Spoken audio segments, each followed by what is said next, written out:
Buenos días a todos. Gracias por acompañarnos en este nuevo webinar. Vamos a iniciar. En esta oportunidad hablaremos sobre la trazabilidad y verificación de datos para la ley REP, dirigido a consumidores industriales. Antes que todo, les pido que escriban su nombre y su empresa en el chat para que nos podamos empezar a conocer entre todos. Este webinar lo desarrollamos en conjunto con Nesko Kuzmisic, gerente de operaciones y economía circular de ProRep, e Ignacio Godoy, gerente de operaciones y consultor REP en Acción Circular. Este webinar nace desde Acción Circular y ProRep para todas las empresas que están afectas a la ley REP y que estén en la búsqueda de mejorar los cumplimientos que exige la ley. Les recuerdo a todos que pueden dejar sus preguntas en la ventana en el chat para responderlas al final de la presentación. A continuación, le dejo la palabra a Nesko para que tome el control de la presentación e iniciemos con el webinar del día de hoy. Hola, gracias Carolina. Lo primero también es agradecer a todos los asistentes. Ya estamos entrando en tierra derecha de lo que es la implementación de la ley REP, al menos en envase y embalaje. Y por lo tanto, la idea con esto es poder difundir ciertas materias que son esenciales también para su cumplimiento. Y una de ellas, y bastante todavía incierta en ciertos aspectos de su aplicación, es el rol del consumidor industrial, ¿ya? Pero antes de referirme a eso, quería partir contándoles, probablemente muchos de los aquí presentes ya saben, que la semana pasada, el día lunes, el plan de gestión de ProRep fue aprobado por el Ministerio de Medio Ambiente. ¿Ya? Para los que no sepan mucho de qué se trata esto, este es el hito tal vez más importante de todo el proceso de conformación de un sistema de gestión, y que es precisamente cuando el Ministerio de Medio Ambiente aprueba su funcionamiento. Y lo que finalmente decreta es que está en condiciones para cumplir las metas para los socios que este reportó en el plan de gestión. Entonces, en ese plan de gestión se volca toda la estrategia de cumplimiento, el modelo tarifario, los distintos mecanismos para reducir la cantidad de residuos, para aumentar el reciclaje, eh, para aumentar obviamente la retornabilidad y reutilización de los envases, en fin. Hay muchos aspectos, un documento bien grande, no es público, y bueno, fue aprobado este lunes, así que estamos muy contentos porque eso nos permite funcionar a partir de septiembre de este año. Así que quería partir con esa noticia que es bastante positiva. Bueno, continuando, la vez pasada, como esto es un seminario, una presentación que tiene tres partes y lo que busca es poder describir o descifrar en parte el rol de los distintos actores, partiendo por el de productor, que hicimos la vez pasada, siguiendo por el consumidor industrial y luego por el rol de gestor. Entonces nosotros ya de alguna manera desmenuzamos el rol de productor. Pero es importante mencionar esto, que en nuestra ley, en nuestra normativa, tenemos un modelo en el cual se separa los ámbitos de obligaciones de los envases y embalajes domiciliarios de los no domiciliarios, o industriales y comerciales, ¿ya? Entonces, dentro de las alternativas que tuvo a la vista el Ministerio de Medio Ambiente, estoy hablando yo hace ya 5 años atrás, o un poco menos, cuando estaba ya delineando el decreto supremo, de los modelos que había, que podía ser el alemán, qué sé yo, o en España, se optó por el modelo belga. Y en Bélgica, lo que existen dos sistemas de gestión, uno domiciliario y uno no domiciliario. ¿ya? Y ambos tienen metas. Entonces, este caso es especial, no en todas partes de Europa ocurre esto, en muchos de ellos solamente está normado, tiene metas en la parte domiciliaria, pero se sabe también que es subsidiada de alguna forma por los envases no domiciliarios. Entonces, esto fue lo que quiso evitar el Ministerio de Medio Ambiente al separarlo. Y bueno, y este modelo también incluye una forma de cumplimiento que también es distinta a la domiciliaria. No solamente porque los flujos de residuos son distintos, sino porque en la gestión misma de los residuos también es distinto. Y ahí yo les voy a explicar cómo es que funciona el sistema de gestión Valipack, que es el sistema de gestión no domiciliario en Bélgica, y es el que ProRep de alguna manera usó de modelo. Entonces, ¿cómo cumplen los sistemas de gestión no domiciliarios? Entonces, este es el esquema básico de cumplimiento. En la presentación anterior, lo que hicimos fue concentrarnos en el rol de productor. Como saben, el productor es quien tiene que cumplir las metas dentro, es decir, las metas de valorización dentro de la ley, y por lo tanto tiene que informar y pagar por este cumplimiento al sistema de gestión, ¿ya? A su vez, pero no es el único, no es el único rol que existe ni es la única obligación que está en la ley y en el decreto supremo. Hay otro rol que es el de consumidor industrial y que es esencial para precisamente cumplir con las obligaciones de los envases de embalajes no domiciliarios. Los productores lo que tienen, obviamente, son productos, y en el ámbito industrial se entregan estos productos envasados a un consumidor industrial, es decir, a un cliente, ¿ya? Este cliente, ellos también, a su vez, el productor puede ser también un cliente, y es en la mayoría de los casos también un consumidor industrial, tiene esa doble militancia. Entonces, ese consumidor industrial se lo puede llamar, o tiene varios sinónimos, es el generador de residuos, ¿ya? En otras palabras, también es el patio trasero, donde quedan los residuos de distintos proveedores nacionales o de los residuos de envases importados, ¿ya? Entonces, tenemos que los residuos que se generan los residuos que en el fondo ponen en mercado un productor terminan en el consumidor industrial. En el caso del domiciliario, terminan en las casas, y por lo tanto el sistema de gestión tiene que ir a las casas a recolectar los envases de embalaje. En este caso es distinto porque están en empresas, obviamente quedan ahí los residuos de envase de embalaje, y el sistema de gestión lo que tiene que hacer es, bueno, asegurar su valorización. Esto se puede hacer de dos formas, ¿ya? Una, en forma operativa, en la cual el sistema de gestión tendría que licitar la gestión de residuos, ¿ya? Tal cual como se hace en el fondo en el ámbito domiciliario, o el sistema de gestión actúa mediante precisamente la trazabilidad, y ahí la importancia también de este seminario, y comprueba que hubo un reciclaje o una valorización de los residuos que están en el patio trasero o en este consumidor industrial, ¿ya? Entonces, el sistema de gestión lo que tiene que hacer al comprobar en estos dos esquemas, eh, por lo menos en nuestro caso, nosotros el sistema y cómo funciona en Bélgica es el modelo monitoring, donde no hay una licitación propiamente tal, ya les voy a explicar por qué no, de los residuos por parte de un gestor. Y lo que hay es la comprobación del reciclaje. ¿Cómo se logra? Obviamente mediante la información que tiene que salir del consumidor industrial al sistema de gestión, y el sistema de gestión a su vez entrega incentivos al consumidor industrial para que se pare, ¿ya? ¿Por qué hace eso y no gestiona directamente? Porque la brecha de mercado, si se quiere, que es lo que trata de cubrir la ley REP, está en la separación de residuos a nivel de consumidor industrial, no está en la recolección de los residuos, ¿ya? Lo voy a explicar ahí con más detalle, ¿ya?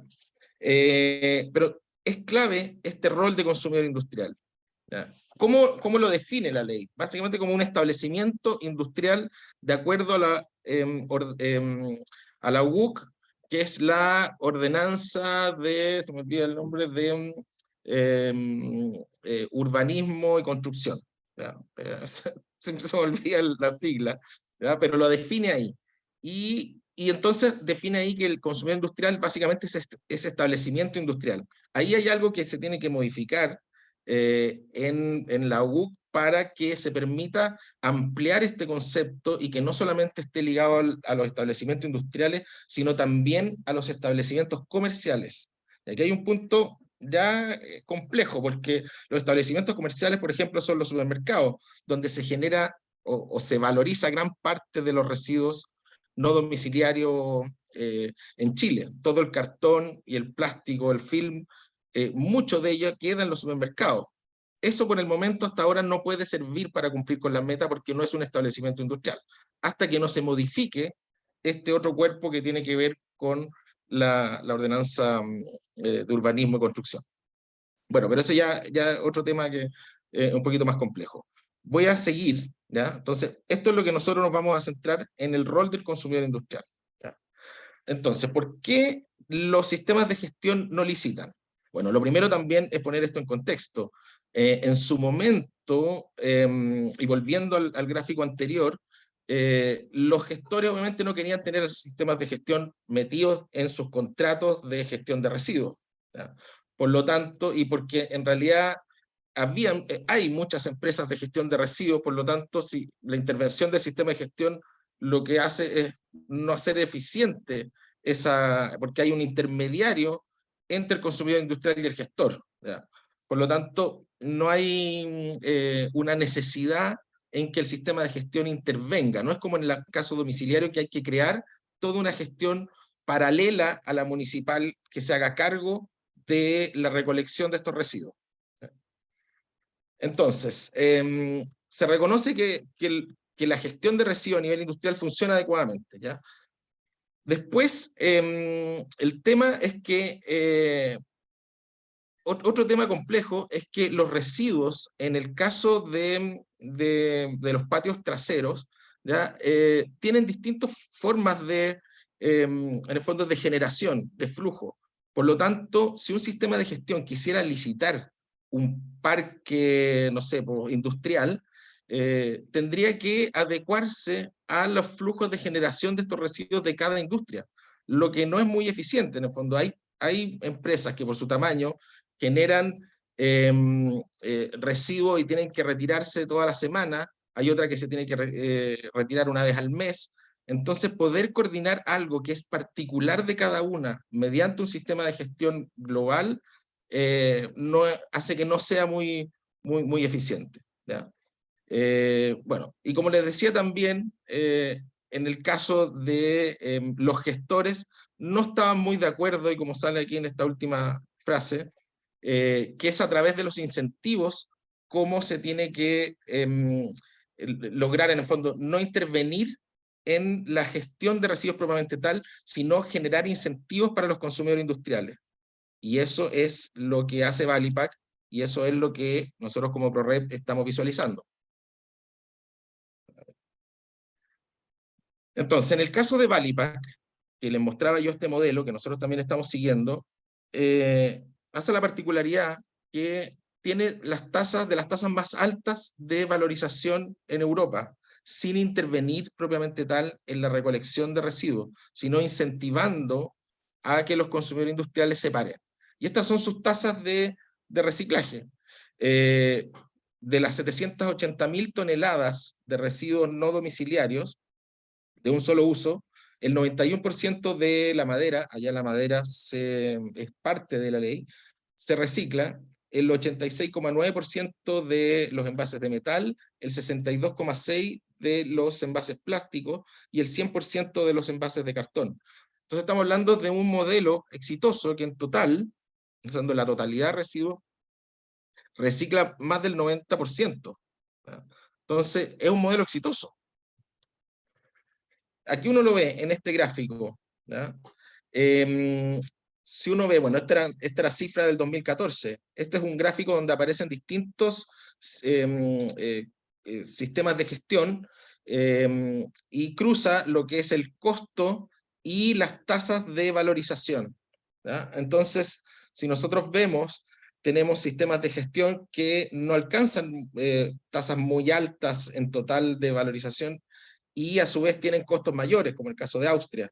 y todo. Pero tenemos el caso de Bélgica, que a través de estos esquemas tiene tasas sumamente altas de valorización a costos muy bajos, ¿ya? Entonces, bueno, esa es, volviendo atrás, esa es en el fondo la razón, y se me estaba olvidando el tema de los incentivos. ¿Cómo se llega finalmente a esto? Es a través de los incentivos. Lo que hace el sistema, en vez de estar gastando tal vez sus recursos en recolectar, lo que hace es generar incentivos. Y uno ve que en Bélgica, obviamente después de más de 25 años, el principal costo de los sistemas es la entrega de incentivos, ¿ya? ¿A quién? A los consumidores industriales. Valipack le entrega, o el 70% de todo su presupuesto se va en incentivos que pueden ser proyectos de valorización, pueden ser aportes directos, pueden ser, qué sé yo, entrega de contenedores, maxisacos, todo ¿para qué? Para que el consumidor industrial separe y decida, en el fondo, no decida meter todos sus residuos a una tolva de residuos todos mezclados para que se vaya relleno sanitario, sino que los separe, los segregue los residuos y se lo entregue a un valorizador para su reciclaje. Ya. Entonces, este mecanismo, esto que yo les acabo de contar, cómo funciona ya, cómo baja la realidad nacional, dónde se ampara un sistema de gestión como el nuestro para cumplir de esa forma, teniendo como foco la trazabilidad y no tanto la recolección directamente. En la ley, en el artículo 24, los consumidores industriales tienen que optar por dos alternativas. O lo entregan a un sistema de gestión, hablando sus residuos, directamente, o los valorizan por sí mismos o a través de un gestor y le reportan esa información a los sistemas, ¿ya? Entonces, tienen una obligación de, de valorizar sus residuos. Está como implícito, porque lo que está hablando acá es que lo que se busca es entregarlo a un sistema para su valorización o valorizarlos por sí mismo. Entonces, aquí ya empiezan como algunas dudas respecto de la obligación en sí misma, si existe o no una obligación de valorizar o no. Diría que está implícita, no está totalmente así clara y definida que el consumidor industrial está obligado a reciclar sus residuos, pero mediante la obligación de optar por una de estas alternativas, se puede entender que es así, ¿ya? Entonces hay una obligación de valorizar. ¿Qué es lo que pasa? La primera alternativa no está disponible en Chile, porque nosotros, como Resimple, que también está postulando a hacer un sistema de gestión no domiciliario, no contemplan una operación directa o un sistema full cost, sino que esta alternativa de esquema monitoring. Por lo tanto, la única alternativa disponible para los consumidores industriales es la B, que es valorizarlos a través de un gestor autorizado y reportar esa información al sistema, ¿ya? Para ello tiene dos alternativas, tiene que reportar, o le reporta directamente al Ministerio de Medio Ambiente, o le reporta al sistema de gestión. Informar directamente al Ministerio de Medio Ambiente no es lo mismo que la información que va a SINADER, ¿ya? Esto es otra plataforma que todavía no está habilitada, donde se tiene que reportar lo valorizado por parte de ese consumidor industrial y a quién se lo entregó.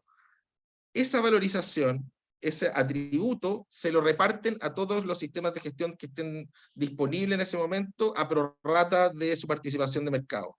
En cambio, la otra alternativa es celebrar un convenio con un consumidor, con un sistema de gestión e informar para que éste informe en su nombre y por lo tanto puede imputar esa valorización al sistema. Y ahí es donde viene ese cruce que les decía yo, donde el sistema de gestión lo que está haciendo es incentivar al consumidor industrial. Entonces, para eso va a celebrar un convenio con un consumidor industrial, le puede entregar incentivos que probablemente en nuestro caso va a ir progresivamente aumentando en la medida que obviamente tengamos más socios y más recursos. Entonces, eso es lo que reconoce también que el esfuerzo que se está haciendo a nivel de patio trasero tiene también un valor, y eso lo reconoce el sistema de gestión. Entonces, esa información tiene que ser obviamente también certificada, y aquí ya también entramos como a esta zona medio crisis respecto porque todavía no están bien definidas estas entidades certificadoras, ¿ya? Que que son las que debieran certificar que este proceso en el fondo se produjo y verificar que realmente hay un reciclaje detrás de lo que se está reportando, ¿ya? Y por último, señala que los consumidores industriales que no den cumplimiento a estas obligaciones van a recibir una multa, una sanción en conformidad con la ley. Sin embargo, no está definida la ley, es decir, no está definida en la ley la multa. Por lo tanto, ahí tenemos también otra indefinición, que si bien hay una obligación, no hay una multa clara detrás, ni hay tampoco una meta específica que dé cuenta de esa obligación, ¿ya? Ya. ¿Cómo es la trazabilidad de los residuos? Yo creo que estoy medio... no me debe quedar mucho tiempo. Corrígeme, Carolina, cómo ando o voy bien. Estamos bien en el ¿Estamos bien? tiempo. Ya, Sí. perfecto. Ya. ¿Cómo es la trazabilidad entonces de los residuos? Aquí lo que se necesita, bueno, cada sistema de gestión tiene que formar su propio esquema de trazabilidad. Partiendo de la base que nosotros como ProRep lo que buscamos es tener convenios con los consumidores industriales para poder verificar el cumplimiento de la meta. ¿Ya? Ese es el objetivo final. Y por lo tanto, tenemos que hacer estos convenios, pero también tenemos que verificar que lo que se está reportando ahí es obviamente efectivo. Tenemos que tener una plataforma de trazabilidad donde estos consumidores industriales puedan cargar esa información y cargar los medios de verificación respectivos.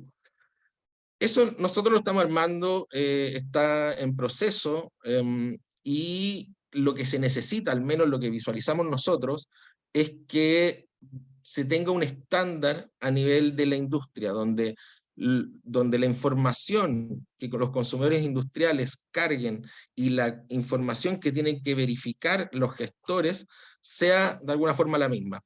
Tal vez no sean las mismas las plataformas, los módulos, pero al menos la información y los medios de verificación deben ser iguales, tiene que haber un estándar ahí, porque de lo contrario cada quien va, como se hace hasta ahora de alguna forma, reportar en la forma que estime, y no es la idea.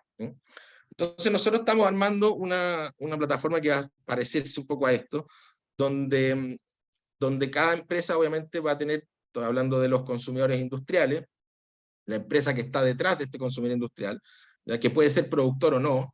Por ejemplo, un consumidor industrial puede perfectamente no ser productor, como una bodega, como un hospital, una clínica, una universidad. Son casos donde un centro logístico, un mall, donde existe un consumidor industrial, pero no hay un productor rep, digamos, tras. ¿Ya?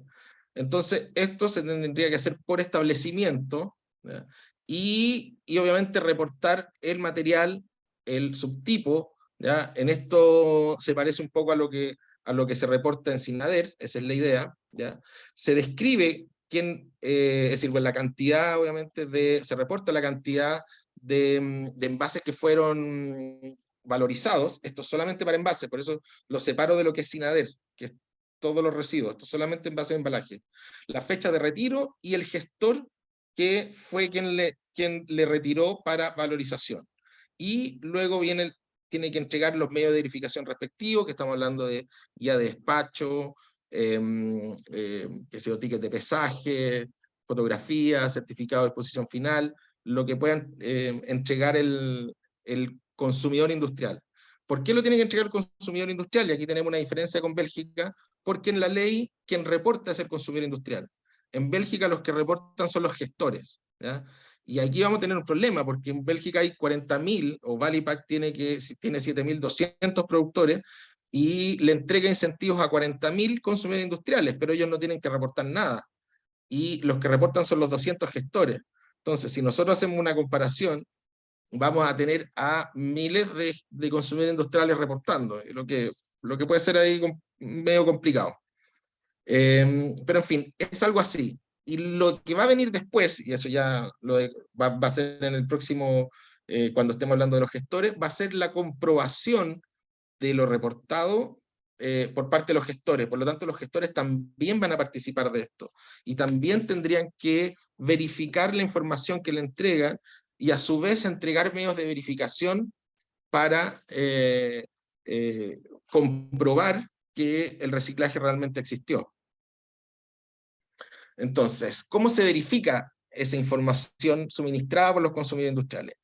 Y aquí tenemos también un tema un poco complejo, porque en la guía, donde se señalan en el fondo las formas de comprobar que hubo reciclaje y que tiene que entregar el consumidor industrial, también está en una zona gris, o tiene una complicación de base que tenemos que hablar con la autoridad para tratar de mejorarla.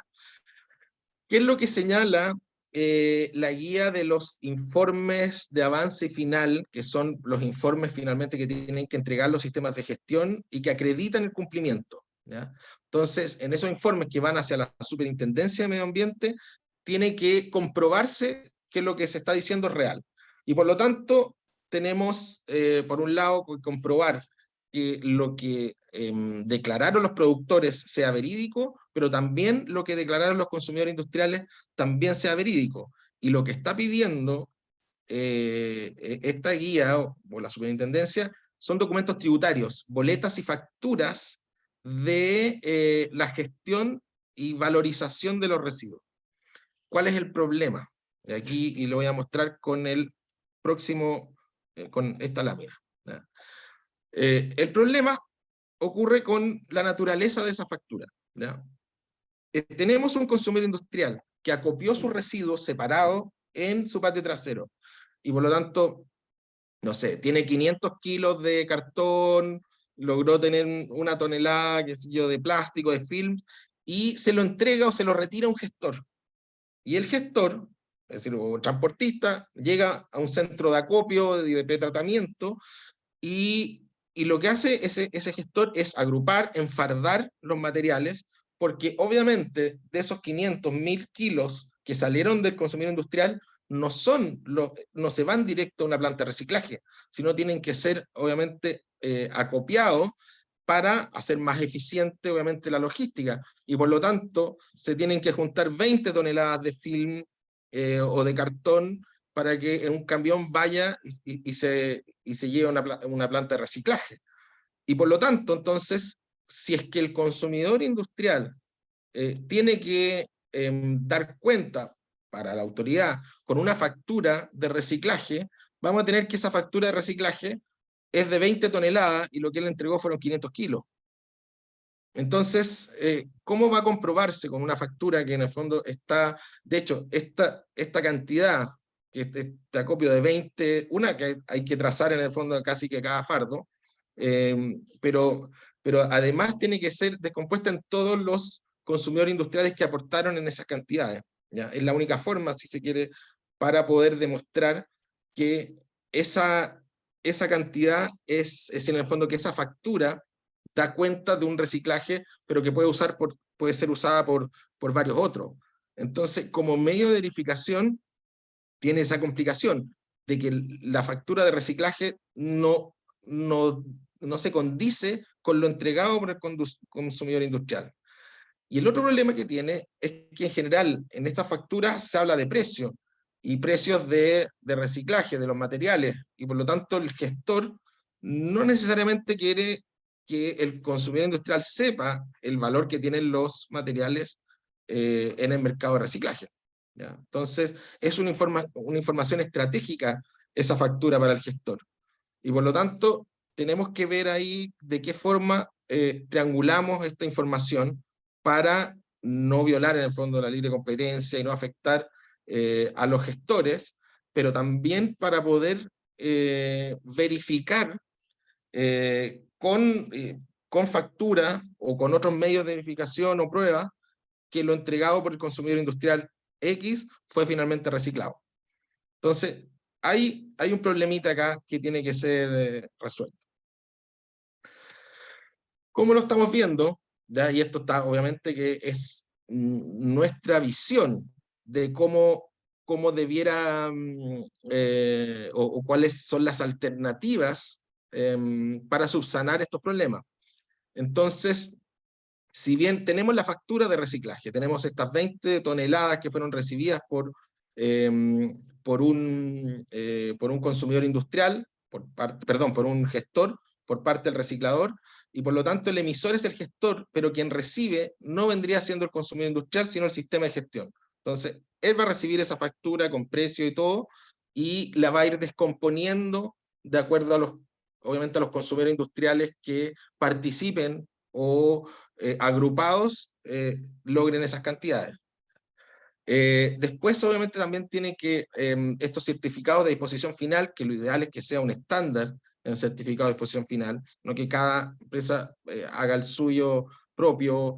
Obviamente le puede complementar cosas, pero lo ideal sería que fuera un certificado tipo, ¿ya? Que emita el emisor también le llegue de alguna forma al sistema de gestión, o directamente por parte del reciclador o a través del gestor, ¿ya? También debiera haber una declaración jurada por parte del consumidor industrial, porque si van a haber incentivos de por medio, obviamente que aquí también hay un incentivo a aumentar la declaración por parte del consumidor industrial, porque van a ser recursos que van a entrar y por lo tanto debiera también haber algún tipo de declaración jurada. Luego, las facturas del gestor, estamos hablando de la factura de retiro, ¿ya? Obviamente va del gestor a un consumidor industrial, ¿ya? Y que también sirven de prueba para, en este esquema donde yo les mostré esa planilla que estamos construyendo. Bueno, es un medio de verificación también esa factura de que hubo realmente un retiro. El certificado de pretratamiento ya también debiera estar y ser estandarizado, y lo emitiría el gestor al consumidor industrial en el fondo. ¿Qué pasó con esos residuos? ¿Dónde fueron? Y es en el fondo el que dice, claro, fueron 100 los recibidos, pero de esos 100, de esos 100 kilos o 1000 kilos, una parte, el 90% se fue a reciclaje y el otro está en malas condiciones y no se fue a reciclaje. Entonces, tiene que haber también algún tipo de documento que certifique eso. Y luego ya también fotografías también que podrían servir.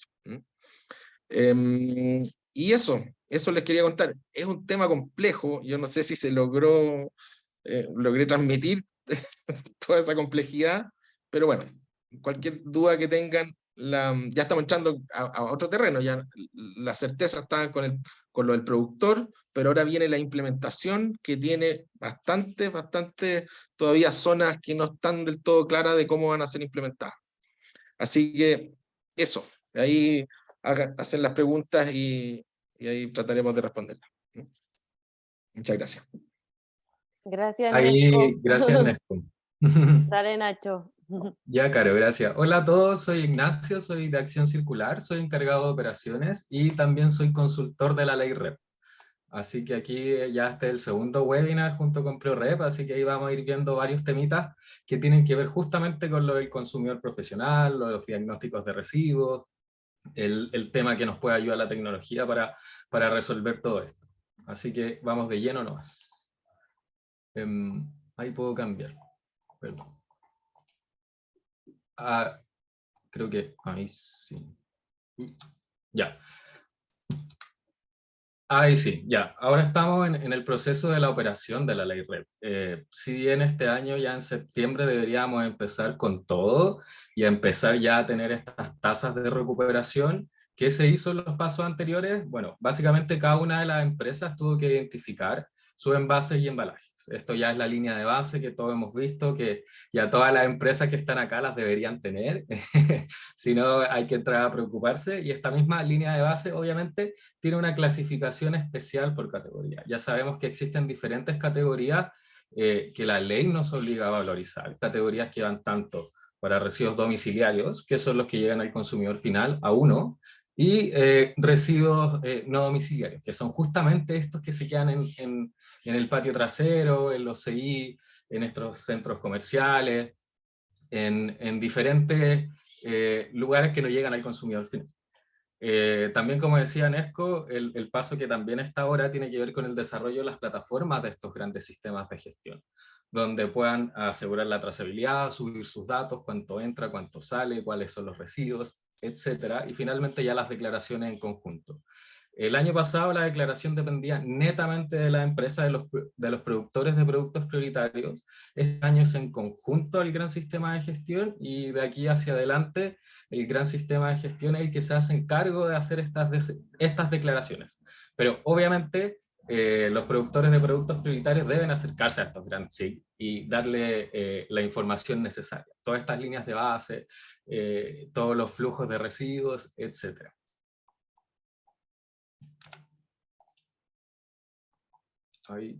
Ahí sí, perdón. Siempre existe como una especie de confusión con ciertos términos. Muchas veces escuchamos que hablan de consumidor industrial o de consumidor profesional. La ley solamente habla de consumidor industrial. La diferencia es muy mínima en consideraciones de términos. Básicamente, el consumidor industrial está más dirigido a todas estas industrias y también a diferentes centros que pueden tener sus residuos, envases y embalajes, pero no necesariamente son productores. Y los consumidores profesionales, básicamente es muy similar, pero ya está más dirigido a ciertos servicios más especializados, como por ejemplo, si tengo una empresa de químicos, es más un servicio, si es que vendo algún producto en particular, donde las materias primas son un poquito más detalladas. Esa es como la gran diferencia. Pero muchas veces, y si es que nos queremos referir a la ley REP, tenemos que hablar de consumidor industrial. Por un lado tenemos el consumidor industrial, básicamente son compras en grandes volúmenes, enfocado en eficiencia, en costo, son casi todos los servicios o todas las industrias que nosotros conocemos de los productos prioritarios, fabricantes de, no lo sé, bebidas, lácteos, productos, y básicamente están especializados no solamente en las materias primas que adquieren, sino en los residuos que ellos pueden generar. Ambos, tanto consumidor profesional como industrial, generan lo mismo. Así que simplemente es un alcance de términos. Siguiendo adelante, vamos a hablar del patio trasero. Básicamente el patio trasero ya son todos los residuos o todo el patio donde están todos estos diferentes elementos materiales asociados a una empresa, y obviamente se categorizan dependiendo del material, y estos sí son solicitados por el sistema de gestión. La categorización del material o subcategoría o con los materiales que tenemos que cumplir básicamente es metal, papel y cartón y plástico. Recordemos que la categorización para el material de los residuos no domiciliarios es mucho más allá. Con respecto a las empresas, solamente nos enfocamos en estos residuos no domiciliarios. Metal, papel y cartón y plástico. Siempre preguntan por los pallets. Cuando hacen levantamientos de información, siempre es bueno agregar los pallets porque se van a agregar en un futuro como un envase y un embalaje. Así que si ustedes hacen sus levantamientos de información, igual inclúyalos. No se declaran, pero es bueno tener ese conocimiento. Recordemos las metas para metal, papel y cartón y plástico. Si bien son más altas que las metas que están asociadas a los residuos no domiciliarios, esto se debe básicamente porque este sistema de reciclaje dentro de la empresa está mucho mejor logrado que el sistema de postconsumo. Es mucho más fácil por diferentes requerimientos legales, porque hay que declarar en SINADER, tengo que declarar mis residuos, etcétera. Este sistema de reciclaje ya está más o menos resuelto. Pensemos que en Chile, de todos los residuos que se generan, solamente aproximadamente un 20% se recicla y un 1% es de carácter domiciliario, de uno, y el otro 19% es netamente por el reciclaje que hacen las diferentes empresas, por requerimientos legales. Y en este sentido, aquí es cuando la ley REP nos ayuda. Si bien es una herramienta económica, nos obliga a hacer un cambio, a reciclar y a hacer este como cambio de paradigma ya de entrar a la circularidad. Si bien este no es un modelo nuevo, ya se implementa en diferentes partes del mundo, así que vamos con todo con la ley REP desde este año. Bueno, se promulgó el 2015, pero ya vamos con todo desde este año, desde el próximo año, así que full con esto. También viene, y siempre hay dudas con lo que tiene que ver con los cálculos de patio trasero. Patio trasero puede incluir diferentes flujos, flujos que pueden entrar o no en las líneas de base. Así que ahora los vamos a ver. Primero está el flujo de terceros, que básicamente corresponden a todos los empaques secundarios que provienen de las materias primas y materiales de empaque de otros productos. Estos no son declarados dentro de la línea de base. Como por ejemplo está este film, que si yo necesito comprar film, obviamente me van a quedar estos rollos, estas bobinas de cartón en mi patio trasero, pero justo estas bobinas se tiene que hacer cargo el que fabricó este film. Pero aún así, está dentro de mi flujo de patio trasero porque yo lo gestiono, porque está en mi patio, porque lo tengo yo, porque está en mi poder. Eso es uno de los flujos. El otro flujo es el flujo de importados, que básicamente, como lo dice, son todas las importaciones, pero que yo utilizo para mi fabricación. Por ejemplo, a mí me tocó trabajar con una empresa que dentro de su flujo de importados estaban los cartones, porque ellos fabricaban cuadernos. Entonces, para fabricar estos cuadernos, ellos tenían que comprar cartón. Y este mismo cartón venía en su propio envase y embalaje. Y este entra dentro del patio trasero, pero sí corresponde a una declaración de línea de base del propio productor, porque es él quien lo importa. Otro flujo que entra son los flujos de merma. Hay muchas empresas que tienen mermas y también se quedan en los patios traseros. Estos flujos también entran dentro de este cálculo de patio trasero. El otro flujo que existe es el flujo de devoluciones, similar a las mermas, pero son productos que ya o vencieron, se descontinuaron y tienen que volver por una u otra razón al patio trasero del propio productor, fabricante, etc. Pasa muchas veces que alguno de estos flujos sí puede ser cero. No todas las empresas tienen un flujo de tercero, no todas tienen un flujo de importados, no todas tienen un flujo de merma, no todas tienen un flujo de devoluciones.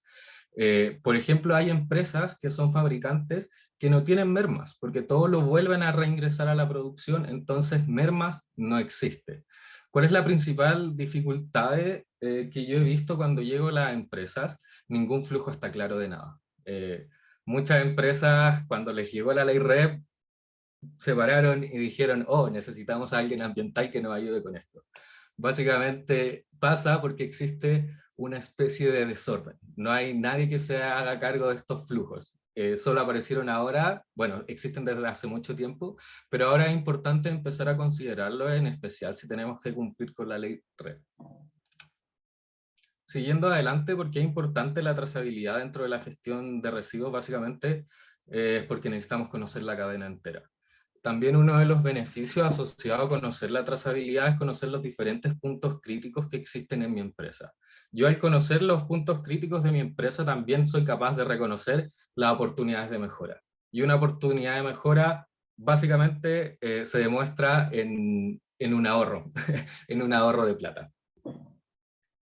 Por eso es importante también tener o saber que existen ciertos diagnósticos de residuos que básicamente nos permiten conocer y entender cómo se mueven los residuos dentro de mi empresa, dentro de mi industria, dentro de mi lugar. ¿Qué contempla esto? Básicamente son todos los residuos que genero. Uno lo mira muy así y uno dirá, bueno, yo genero tanto debido a mi producción. Pero no solo en mi empresa está el área de producción, sino que tengo oficinas, tengo locales comerciales, tengo diferentes operaciones unitarias que generan residuos de forma diferente. Entonces hay que incluirlos todos. Es que quiero reconocer bien cuáles son estos puntos críticos.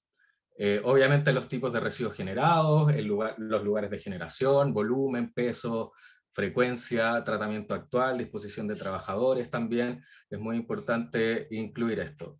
Pasa muchas veces que una empresa me dice, pucha, yo genero 200 toneladas de cartón al año, un ejemplo. Pero pasa que mi mes de producción es solo enero. Entonces, estaría mal el cálculo si yo digo, ya, tú mensualmente generas esto, porque no es así. Así que cada empresa o cada caso es muy puntual. Esto pasa mucho en las empresas que se dedican como a los alimentos, que pasan por temporada, la industria del vino, alimentos en general, todos estos pasan por procesos o etapas que son más de generación de residuos. También me pasó en una empresa que justamente vendía útiles escolares y obviamente hay una fecha peak de útiles escolares. Todos sabemos que en marzo, pero ellos obviamente se preparaban desde el año pasado, desde septiembre, por ejemplo, como para tener esta producción necesaria. Así que hay que considerar todos estos aspectos diferentes. También con los diagnósticos de residuos, uno puede básicamente saber qué es lo que me falta, qué necesito implementar. Si necesito un centro de acopio, infraestructura, si necesito capacitaciones, informativos, si tengo metas, quién me gestiona los residuos, cómo lo hace, y básicamente también, muy importante, tener la documentación de disposición final. También siempre entran disyuntivas de esto, así, o me dicen, pucha, en mi empresa me lo retira un caballero. Bueno, pero no tenemos un certificado de disposición final. Esto sí es necesario. Y por estos motivos también en la ley REP también hace hincapié en lo que tienen que ver los recicladores de base, en sus certificaciones, en que justamente el traslado de estos residuos sean con una resolución sanitaria correspondiente, etc. Los alcances, básicamente, de un diagnóstico de residuo, todo lo que contempla, que también incluye el patio trasero, tiene que ver con todas las sucursales de una empresa, todas las áreas, todos los departamentos, todos los procesos, actividades y operaciones unitarias que está dentro de un proceso. Y finalmente todo esto, todos estos residuos llegan al patio trasero. Y esto se puede cuantificar de muchas formas, pero hay que ir desglosando por cada uno de estos circulitos un poquito más grandes. También es sumamente importante entender la entrada, la salida, las personas con las cuales trabajo. Es muy diferente mantener un casino si es que tengo 100 trabajadores a que si tengo un casino con 20 trabajadores. Es muy diferente. Y todo esto entra como en esta juguera para tener un correcto diagnóstico de residuos y así tener clara nuestra trazabilidad con respecto a todos los residuos, a todos los desechos que puede generar mi industria o mi empresa. También está la parte de la tecnología, que como dijo Nesco, sí están trabajando en esta integración de plataformas. Los Grand SIC van a tener una plataforma donde ustedes tienen que ingresar, justamente como les mostró Nesco, sus residuos. Cantidad, subcategoría, etc. Los reportes de cada, obviamente tienen que integrar la siguiente información: la del consumidor profesional, detalles de mermas, devoluciones, también las ventas en algunos casos, para tener el reporte completo. Sabemos que esta parte está más o menos en desarrollo para los diferentes Grand SIC que existen. Así que créanme que yo estoy esperando a ver cómo son estas plataformas para ver cómo las podemos integrar a nuestra forma de trabajo también. Finalmente, esto es lo último para terminar. ¿Quiénes somos nosotros? ¿Quién es Acción Circular? Básicamente nosotros somos una empresa de reciclaje y tecnología, también de consultoría. Nosotros nos encargamos de asegurar la trazabilidad de los residuos de una empresa. Y no solo la trazabilidad, sino que también la gestión de residuos. Gestión de residuos, también tenemos puntos verdes inteligentes. Si necesitan jaulas en sus patios traseros, felizmente yo voy, les calculo el tamaño y feliz. También contamos con diferentes plataformas y sensores que nos avisan cuando un contenedor se llena, así que si ustedes tienen un patio trasero muy grande y tienen una jaula muy alejada, podemos poner un sensor y sabemos cuándo está lleno y cuándo no. También hacemos procesos de consultoría, ley REP, talleres asociados al medio ambiente, y todo tipo de solución tecnológica que está enfocada en el reciclaje. Así que muchas gracias por escuchar. Cualquier cosa está en nuestros contactos ahí, así que ahora le doy la palabra a la Caro para las preguntas. Muchas gracias, Nesco e Ignacio, por su presentación. Ahora pasamos a responder las consultas que nos dejaron todos en el chat. Esperamos responder la mayor cantidad de preguntas, dejaron varias aquí. Nesco, ¿estás por ahí? Nos preguntaban acerca del reporte de la plataforma. Preguntan si ese reporte sería adicional al SINADER. Creo que estás muteado, Nesco. Ahí sí. Perdón, estaba muteado y sin, Sí. y sin cámara. Sí, hasta donde sabemos, es paralelo, al igual que el sectorial REP, donde declaran los productores de envase y embalaje y de los distintos productos prioritarios, es también dentro de ventanilla única, dentro del RETC, pero es un sectorial distinto. ¿Ya? Por lo tanto, lo que se estima es que cuando yo hice, bueno, le hice la pregunta al ministerio, pregunté algo similar a eso y me dijeron de que no, que iba a ser un sectorial distinto donde se va a declarar lo específicamente de consumidor industrial, que son envase y embalaje. En SINADER se reportan todo tipo de residuos, ¿no? Entonces, es distinto. Perfecto. ¿Qué pasa en los casos en el que el consumidor industrial también es productor? Bueno, de eso se trataba también el anterior seminario. Los productores son los principales regulados, tienen que entrar en un sistema de gestión. La forma en cómo los productores que son / consumidores industriales se relacionan con el sistema de gestión es completamente paralela, ¿ya? Obviamente se esperaría que los productores que están dentro de un sistema también adhieran o tengan convenios con el mismo sistema de gestión, porque esa información le va a servir al sistema y por lo tanto a ellos mismos, ¿ya? Pero es en paralela, y de hecho hay una pregunta después en que en el fondo dice si es que se puede ser productor en un sistema de gestión y consumidor industrial en otros, también eso es efectivo, es decir, el sistema de gestión no puede afectar o incidir en la decisión que tenga el consumidor industrial o productor en estar con quien quiera estar. Por lo tanto, no se puede condicionar eso, ¿ya?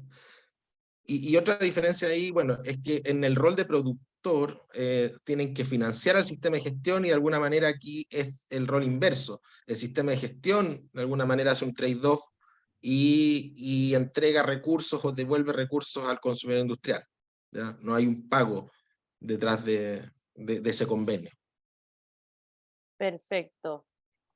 Ignacio, ¿qué hago si no he hecho mi levantamiento de información de línea base ni de patio trasero?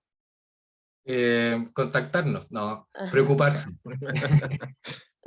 Puede ser que a esta altura ya sea un poquito tarde para adherirse para la línea de base del año pasado, pero sí es necesario ya empezar a moverse y contactar a los diferentes sistemas de gestión para ya adherirse de la forma más inmediata, porque estamos a puertas ya de todo, así que hay que moverse rápido. Perfecto. Sí. Sí, ¿puedo complementar algo? Sí, Que no claro. no es tarde todavía, en el sentido de que, bueno, se tiene que apurar, queda poquito, pero nosotros, Sí. por ejemplo, entregamos los planes de gestión. Es que esto es bien importante, porque en ese plan de gestión van obviamente todas las empresas que estuvieron ahí. Nosotros imagínense que son 6 meses, en el fondo. Esto fue presentado en octubre del año pasado, y recién ahora se ha aprobado. Y por lo tanto, de ese tiempo hasta ahora se han unido un montón de empresas más. Y esas empresas no van a quedar en el aire en incumplimiento, siendo que ya están dentro del sistema.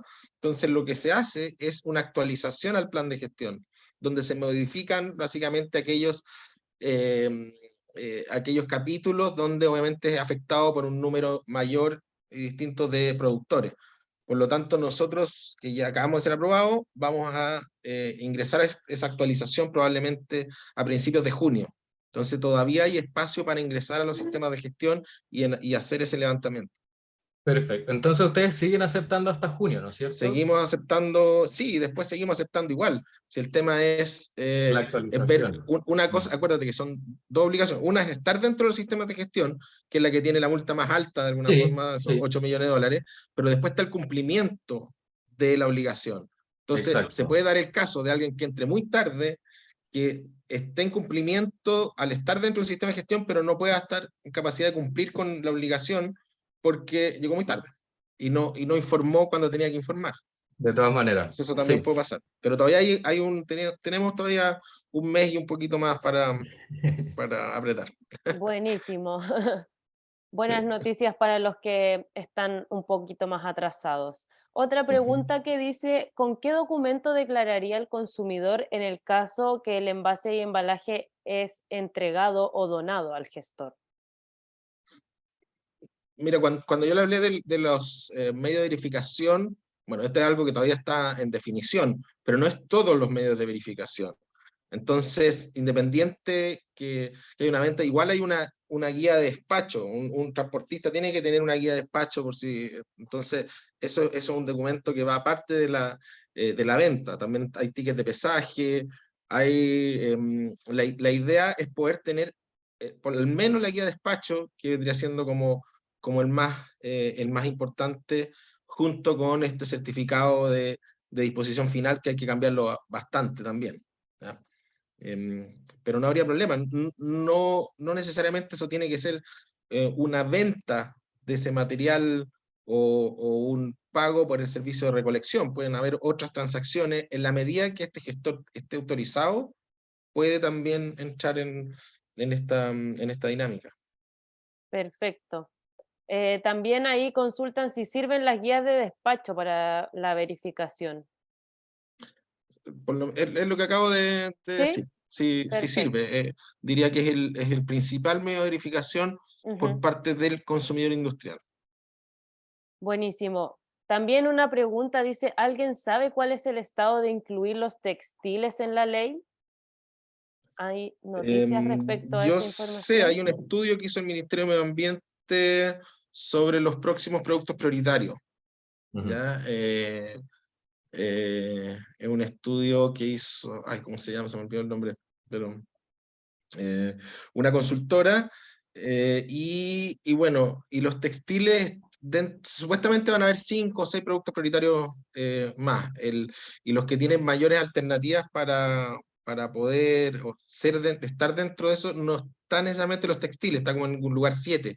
Entonces, si se los incluye, sería algo más, tal vez más político, porque ya se anunció de alguna forma, pero en el ranking es como plástico o productos agrícolas, vehículos, residuos y productos de la pesca y acuicultura, medicamentos y pinturas, creo que es el quinto, según este estudio, que obviamente evalúa distintas variables. Y el textil es el séptimo, pero yo creo que probablemente lo incluyan. Tiene otras complejidades el tema de los textiles, pero eso lo podemos hablar en otra Sí. ocasión. Sí, ahí apoyándote con respecto al reciclaje de textiles, es sumamente complejo. No hay tantas plantas valorizadoras como es lo típico que uno ve de cartón, de film, de lo que sea. Uno de los más difíciles de conseguir y uno de los más caros de tratar es justamente los textiles. Hay empresas que cobran como 3.000 pesos por kilogramo de disposición. Y en comparación a todos los otros tipos de residuos que se generan, es abruptamente alto el valor de disposición de este tipo de material por lo mismo. No hay un negocio establecido, no, todavía faltan que lleguen estas empresas que se dediquen al reciclaje de esto. Así que sí, dale, Carlos. Sí. Y lo otro, el principal problema tiene que ver también con la responsabilidad, en el fondo, los productores. Es decir, el gran problema con los textiles en Chile no está dado tanto por el consumo de textiles, que obviamente generan un problema, sino porque nosotros somos el basurero de los textiles. Exacto. Entonces, y pasa con que ahí se diluye la responsabilidad, que si están estas plantas de ropa usada, pero estos grandes basureros que hemos visto en el norte y todo, es de pura ropa usada, que viene de cualquier parte del mundo. Entonces, ir a buscar a los responsables en otras partes del mundo es complicado. Yo creo que también son algunas de las razones que hacen que sea más difícil. De todas maneras. También nos dejaron una pregunta, dice, ¿por qué solo reportan los consumidores industriales y no los productores industriales? Es que los productores son los primeros que tienen que declarar. Lo que pasa es que estamos en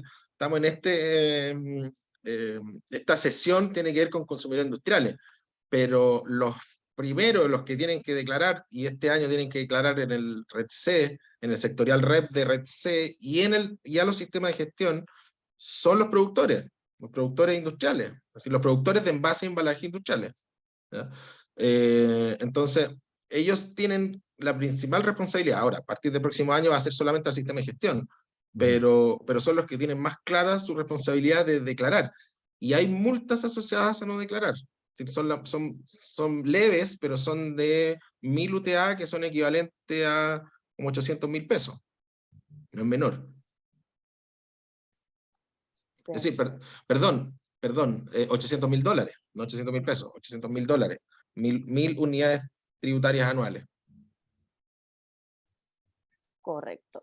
Nesco, ¿cuál es el nivel de alcance en el desarrollo de plataforma digital de ProRep?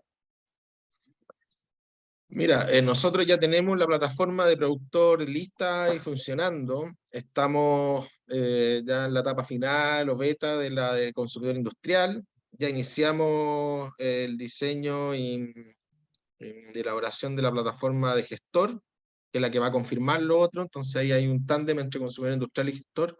Y después vamos a hacer otra que tiene que ver con los envases retornables y reutilizables, que si bien no son de nuestra responsabilidad, porque la misma ley se los considera como no puestos en el mercado, pero consideramos que, siguiendo los principios de la red, los sistemas tienen que aportar en la reducción de los residuos, y la principal arma para eso es aumentar la reutilización y retornabilidad de los mismos. Entonces vamos a crear toda esta plataforma para poder ser trazables y darle las pruebas al Ministerio de Medio Ambiente para que los pueda sacar, y eso obviamente le genera un incentivo de ahorro de costos, porque un envase que es retornado o reutilizado no tiene costos dentro del sistema. Y por lo tanto ese es un incentivo importante, en la medida que pueda verificar que ese envase fue realmente reutilizado. Y ahí está la complejidad de la trazabilidad. Entonces, eso se tiene que dar para poder acceder a este beneficio. Y nosotros también vamos a armar nuestra plataforma para eso, para nuestros socios, para que puedan tener esa opción. ¿Se puede reportar el patio trasero sin separación de flujos? Nacho, ahí que nos comentaste. Ignacio, dale tú, Nacho. Sí. Estás Estás muteado. muteado. Sí, perdón, estaba muteado. Sí, estos son los flujos generales. Hay muchas empresas que simplemente se basan en sus declaraciones sin haber tal cual son. De ahí sacan la parte de patio trasero asociada a envases y embalaje. Pero depende mucho del tipo de empresa, de que si es que tengo que traer importados, si es que no, si es que tengo que comprar envases y embalajes para mis propios productos, si es que no.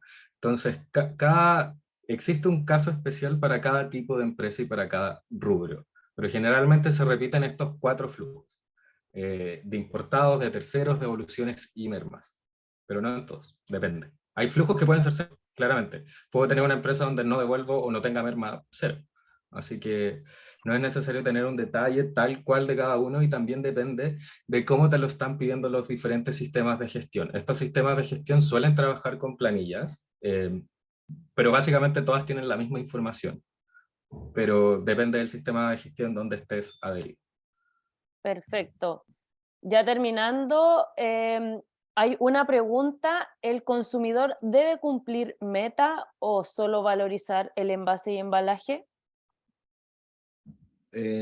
Solo valorizarlo.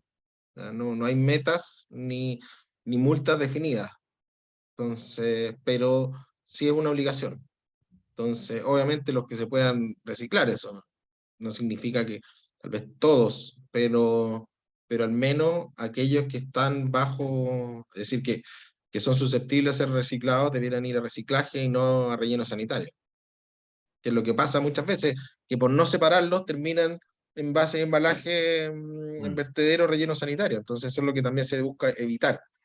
Hubiese sido mejor que hubiese sido más explícito y hubiese habido una multa o una obligación más clara, pero bueno, es una obligación igual y es sancionable, por lo tanto, Sí.